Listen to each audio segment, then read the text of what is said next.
करके उनके नापाक मंसूबों को पस्त कर लूटमार और बर्बादी फैलाने का लालच देकर कश्मीर की सरजमीन को लहूलुहान करने के लिए पाकिस्तानी फौज के नुमाइंदे 22 अक्टूबर 1947 को इन कबायलियों को सरहद पार अपने साथ ले आए।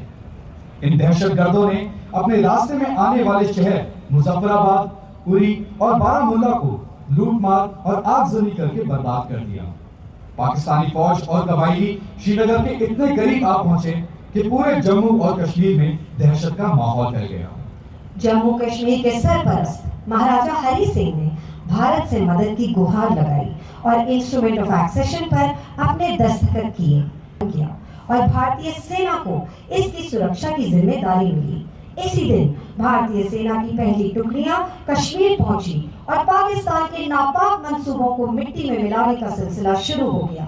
भारतीय सेना के कश्मीर पहुंचने के बाद अगले कुछ ही दिनों में अलग अलग जगह पाकिस्तानी फौज और कबायलियों से भारतीय सेना की मुठभेड़ हुई और 3 नवंबर 1947 को हुई बडगाम की अहम जंग में पाकिस्तानी फौज और उनके साथ आए कबायलियों को श्रीनगर में घुसने से सेना और कश्मीरी आवाम ने मिलकर रोका।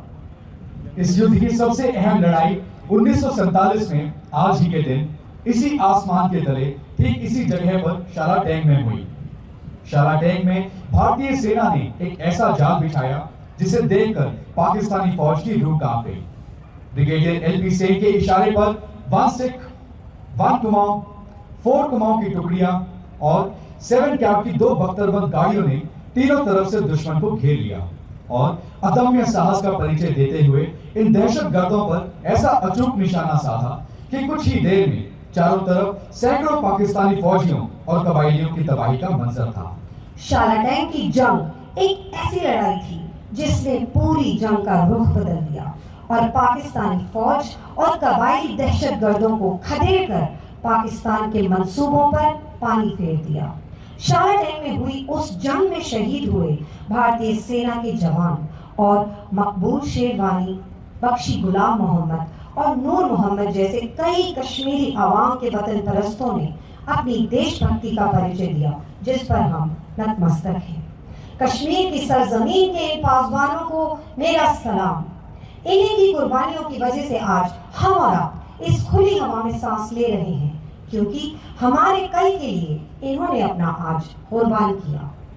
इसी जगह इसी दिन हुआ था ये ऐलान, इसी जगह इसी दिन हुआ था ये ऐलान, अंधेरे हार गए, जिंदाबाद हुआ हिंदुस्तान। ये प्रोग्राम ये हमारे स्कूल आर्मी गुडविल स्कूल हाँ जी शरीफाबाद में हो गया है कंडक्ट। हम लोग को इससे पहले नहीं पता था कि यहाँ पे ऐसे मतलब ऐसा हो गया था। प्रोग्राम की वजह से हम लोग को पता चला कि 1947 के बाद जो है आ गए थे कबायली इधर, उन्होंने जो है यहाँ पे बहुत ही ज़्यादा कश्मीर के लोगों पे जुल्म करा है।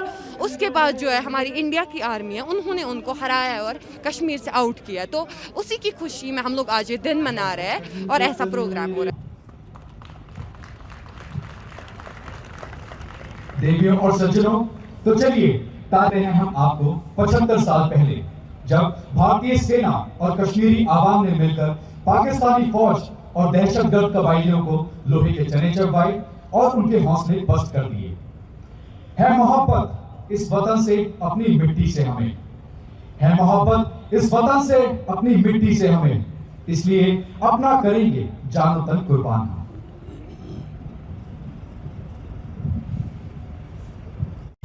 लाटा प्रोडक्शंस की पेशकश mega site and sound show battle of शाला टैंक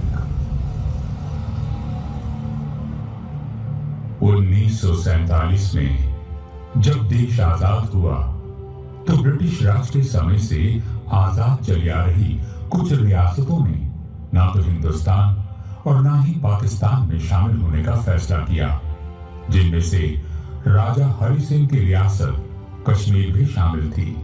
पाकिस्तान ने पहले दिन से ही कश्मीर पर अपने में शामिल हो जाने के लिए दबाव बनाना शुरू कर दिया था। कश्मीर के राजा पर कोई असर न होता देख पाकिस्तान ने जोर जबरदस्ती से कश्मीर को हथियाने का मंसूबा बनाया। पश्तूनी कबायलियों को मजहब और दौलत के मायाजाल में फंसाकर इस मुहिम में शामिल करने के लिए पाकिस्तान ने अपने आर्मी जनरल्स को उनसे मिलने पेशावर भेजा। कोई नहीं, मुझ पर भरोसा रखो सर। कश्मीर हिंदुस्तान का हिस्सा ही रहेगा, हिंदुस्तान का हिस्सा।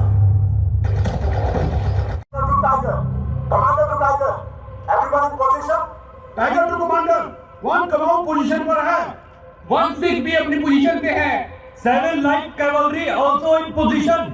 4 कुमाऊं भी अपनी पोजीशन पर है। ये चारों तरफ खामोशी क्यों है? हिंदुस्तानी फौजी भाग जो गया है।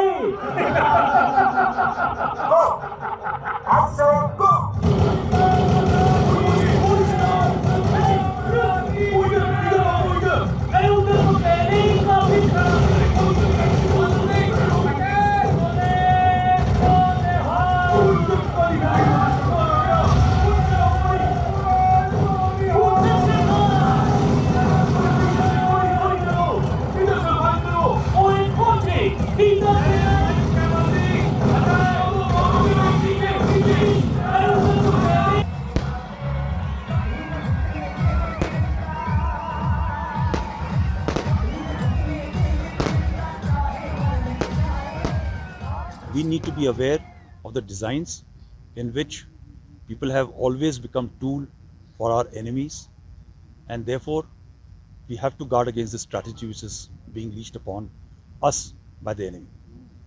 Okay, today is Shalatang Day.